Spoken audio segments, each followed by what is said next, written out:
तो hello guys, आज के वीडियो में हम बनाने वाले हैं पेपर कप स्पिनर। मतलब इस कप के साथ स्पिनर बनाएंगे, नचाएंगे रबड़ की मदद से। तो देखिए, चलिए बनाते हैं। सबसे पहले करना यह है कि टेप ले लेंगे और इसको जो है चिपका देना। ये चिपक गया है,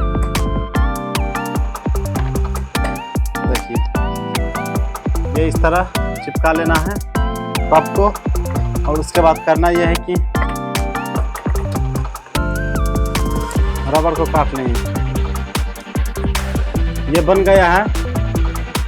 इसके बाद इसको बनाते हैं, उसके बाद दोनों को एक साथ नचाएंगे, स्पिन करेंगे। 2 गिलास ले लिए, देखिए ये चिपक गया है। तो गाइस अब हम कप को उड़ाते हैं। देखिए